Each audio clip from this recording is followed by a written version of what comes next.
Hello guys, so we are now at BTC Prague and here with you Anna Tutova, co-founder of Coinstelegram, and our guest Adam Beck.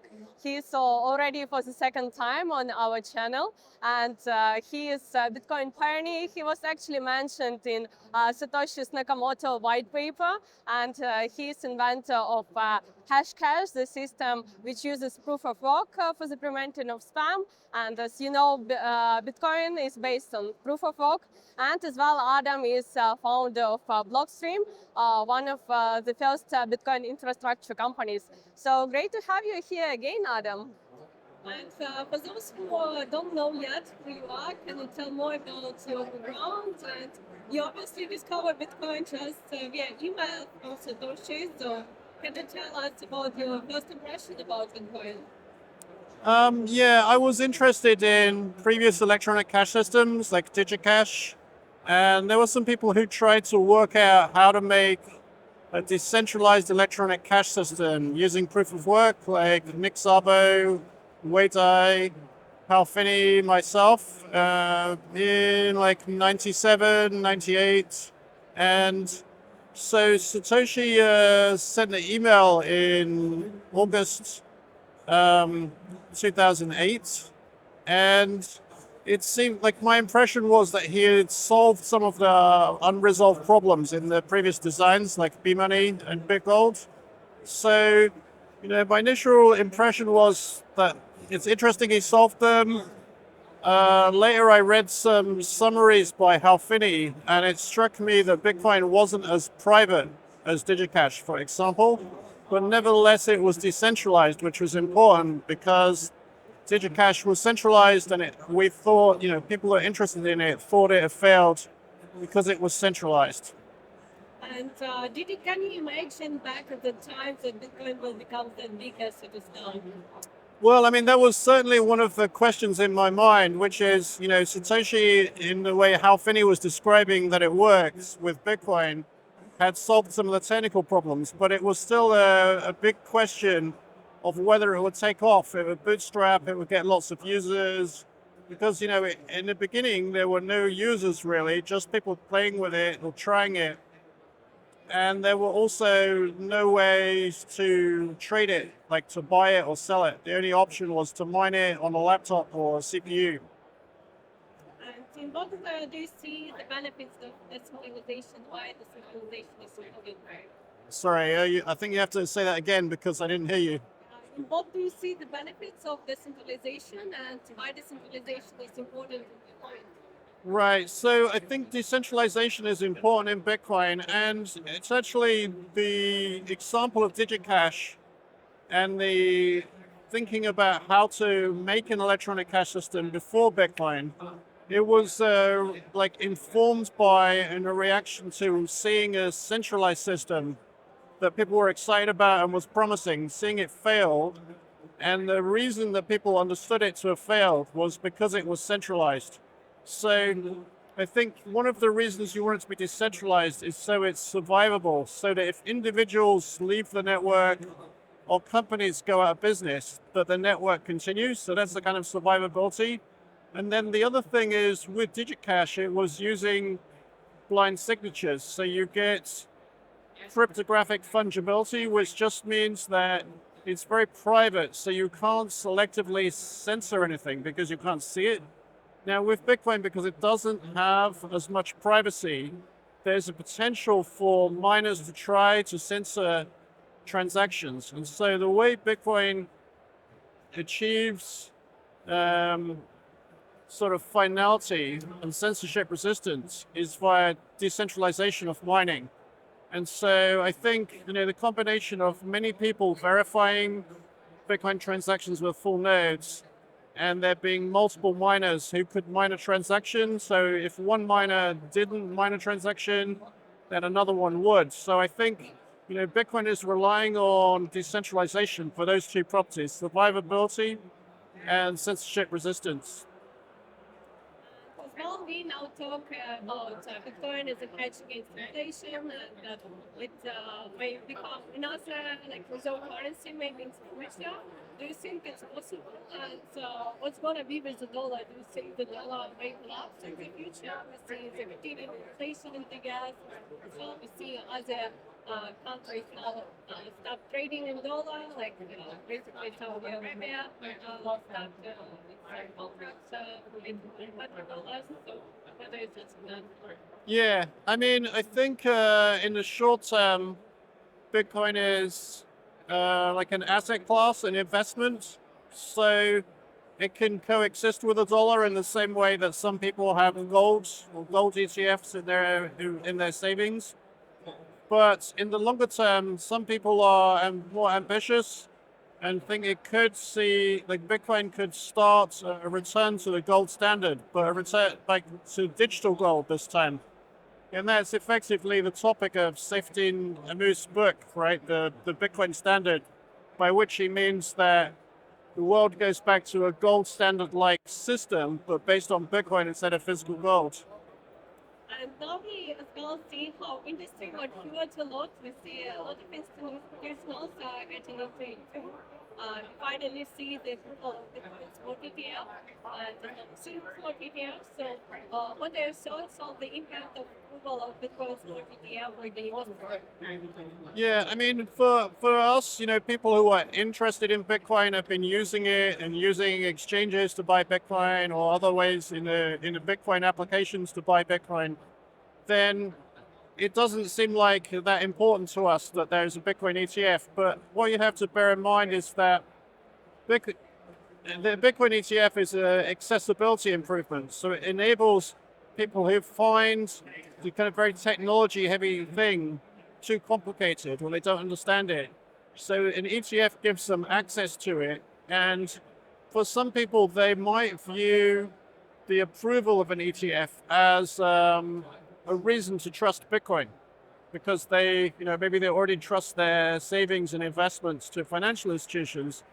So for some people who have been in Bitcoin for longer, they might distrust those institutions. But for other people, they trust them. So And how do you see the current state of institutional investment in crypto and also to have as well as institutional investors in blockchain?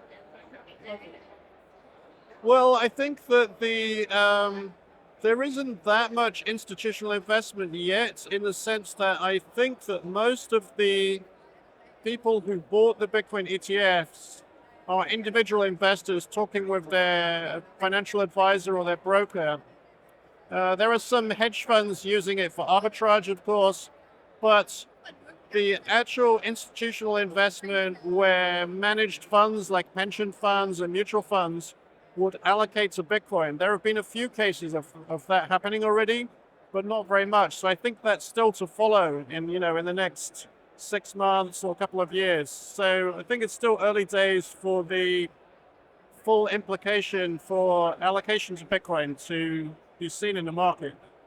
And Bitcoin initially was created as an instrument to give people access to everybody, to their previous finances. But currently we see as well how things is capitalized and how process giving players and really asset managers like BlackRock, etc. are getting into it. So do you see that they may manipulate the market, control the market? Well, I mean, I think it's important that the ability to custody yourself, like to have your own keys, to make your own transactions, I think that's important because ultimately the value of Bitcoin is derived from that. The ability of individuals to hold their keys so they can't have their assets frozen, they can't be censored, and it's very permissionless. So that permissionless network is able to have faster innovation, whereas Bitcoin inside an ETF is in the old technology sphere, right? So it's hard to innovate inside ETFs. It's much easier for people to build innovation on the actual network, as well as delivering extra value to people who need it, right? That you have the uncensorability, unfreezability, which is lacking in the ETFs. So I think while it allows different people to participate, it's important that there should not too much goes into the ETFs. Now, I'm sure Bitcoin as an asset class could succeed with most of it in the ETF, but then it would really be just an investment and not a network, and not provide, self-sovereignty and freedom and these kind of extra capabilities to individuals. So I think it's okay for both to evolve at the same time, but you don't want too much of the ETFs. And what are your thoughts on Ethereum? We see as well now legitimization of Ethereum too, and then all of Ethereum ETF. No, I mean, I think that the ETF providers are just looking to make money from, tokenizing and like wrapping things in ETFs basically. And so I think really that Bitcoin is the only investable asset class in the crypto asset space, and the rest are, more like speculation, in my opinion. And with all with Liquid, you're one of the first developers of the side chain on the Bitcoin, so even Bitcoin utility. And currently we see finally the time of Bitcoin L2 coming here. We see already probably over 70 companies developing layer 2. So what's the future for Bitcoin L2? Do you see will be eventually the winner? Yeah, I mean, I think that what has been happening over the last years is when the Bitcoin fees are high, like usually in a bull market or recently with the inscriptions, then exchanges and wallets and merchants start adopting layer twos or improving the efficiency of the way they handle transactions. So, you know, as we're at the beginning of a new cycle, I think there's a possibility there'll be high fees over the next, 6 months or a year. So we'll probably see some more adoption. And it's also necessary, really, to scale Bitcoin to enable more people to use it for more use cases. And what do you see as well about DeFi on Bitcoin? Whether it has potential on Bitcoin? Well, I think that there are some high risk, there are different things people mean by DeFi.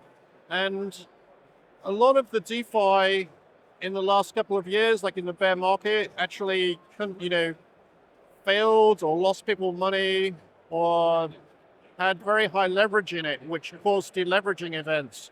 So I think that kind of DeFi is kind of extremely speculative and risky, both, from a financial point of view, excessive leverage, but also technologically, some of those contracts have got hacked on other chains.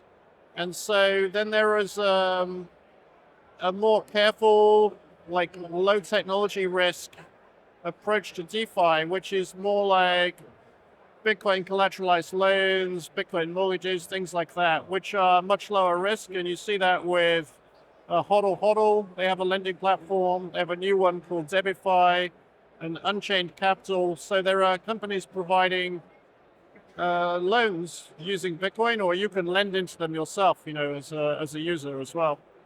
And as well, this Blockstream, you provide some lightning solutions and you as well green light technology. So how do you see the current state of crypto trading? Yeah, I mean, I think Lightning is going through some rapid adoption and because of the fees again and because there are more users. And Lightning has also sort of evolved into being a way to connect different layer twos. So people are using Lightning to move funds from an exchange into Liquid or into Fedimint or Cashew. So it's become a way to move money between different layer twos. And there's also now some more ways to combine Liquid and Lightning, which are getting adoption in wallets like Aqua and Bull Bitcoin wallets, the Lipper wallets, which is presenting at this exhibition as well. And so I think that provides new opportunities to reduce costs, to maintain Lightning channels more cheaply and effectively. But with Liquid, you as well allow issuance of security tokens and tokenization of real-world assets is as well currently quite a big narrative. So what are your thoughts on the current state and the future of tokenization? Yeah, so I think that while it's, many Bitcoiners just invest in Bitcoin, there are other groups of users who invest in company shares, right? So it's not necessarily, the overlap may not be that much, but the real world asset concept is a relatively rapidly growing area in a Bitcoin layer 2 space at the moment. And so, for example, there's a company called Stocker, which is kind of a share registration agent, and they do the securities work for these kind of securities to get licensing and to provide them in a way and enroll users. And for example, one they have issued most recently is basically MicroStrategy shares in a token. And so it's a Luxembourg securitization vehicle containing 100 shares of MicroStrategy, and you can trade it for against Bitcoin on SideSwap, which is a trustless market on liquids.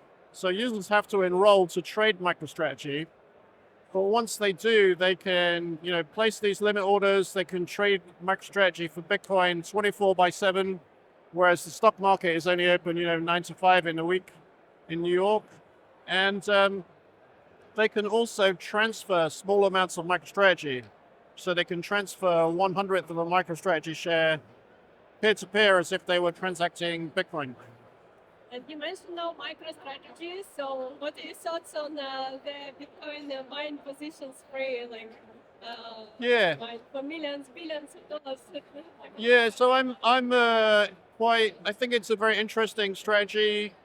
They have some advantages that an individual doesn't. So if you as an individual wanted to replicate what they're doing, right, to buy some more Bitcoin, they take out loans or convertible notes.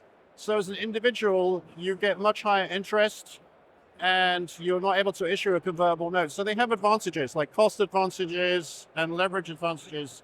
So it's a way for you to share in that advantage for them to grow the Bitcoin that they hold over time by buying a share in the company. So I think it's an interesting approach for sure. And how do you see the current crypto market, and how long do you think this bull market will last? Well, I mean, it's hard to predict, but usually, like looking at past cycles, I think it's lasted about 18 months after the halving. And, of course, in this cycle, we saw a new all-time high shortly before the halving, which didn't really happen in previous markets. So it's almost like we had the start of a bull market, started early, like before the halving. So we'll see how it plays out. But yeah, I think it's, we're still in the early stages of the bull market, I would say. And do you have any price target for Bitcoin for this bull market? Well, I mean, it's hard to predict, of course, but I mean, I see that Arthur Hayes was predicting 1 million of Bitcoin by this end of this cycle. I mean, other people have said 500,000, so anything in that range, I think, is possible. What will be the factors for such big growth Bitcoin?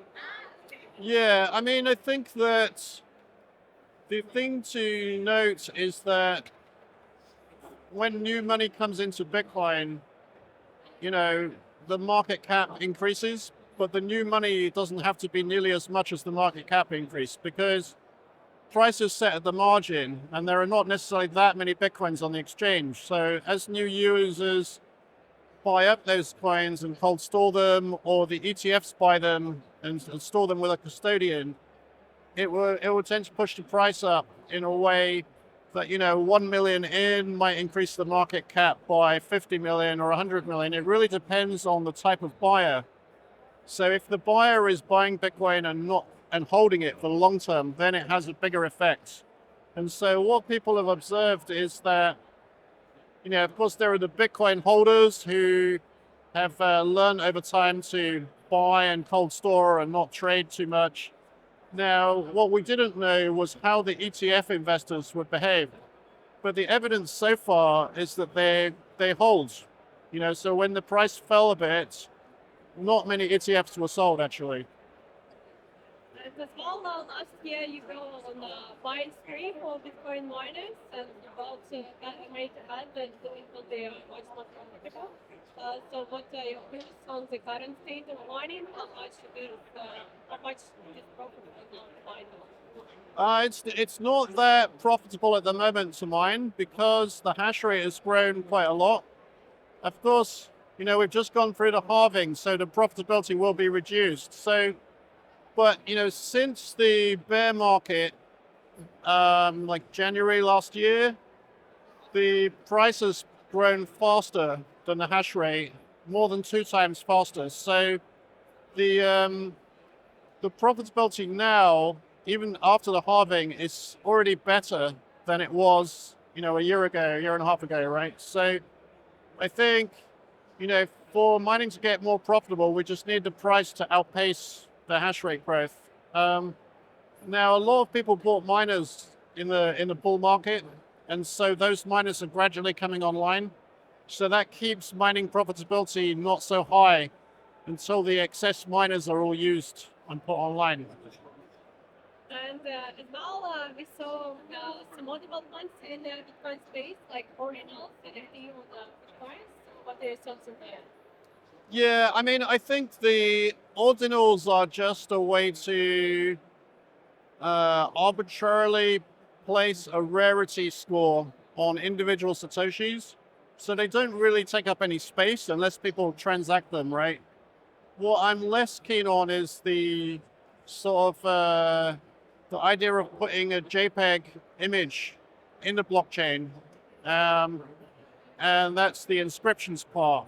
And the reason is that they're quite big compared to a transaction. So, if they put a 100 kilobyte image in the blockchain, it tends to displace, 300 UTXOs or something like that, right? And so, you know, of course, they're having fun doing it, and it's a permissionless system, so there's no way to limit that other than the fees, right? So they do tend to push the fees up, but it does sort of impact Bitcoin's scalability a bit because the extra UTXOs could be otherwise used by new users doing cold storage, and so there's a limit on how many UTXOs you can get, right? So it means effectively that there are less UTXOs available for users to do cold storage. Now, this cycle, we will really see a lot of hype around memecoins. Now as well, there are some memecoins on the coin blockchain, like Worms. So what are your thoughts on memecoins?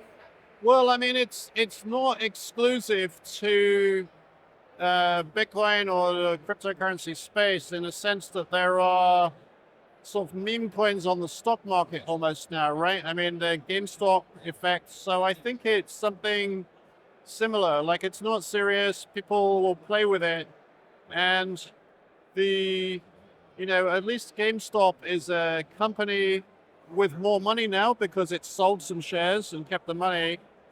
But you have investor rights and a share in a company.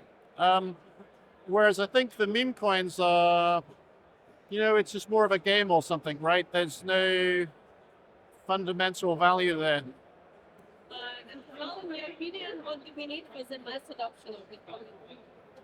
So I think more usability, more time in the market, and education so people understand what it is.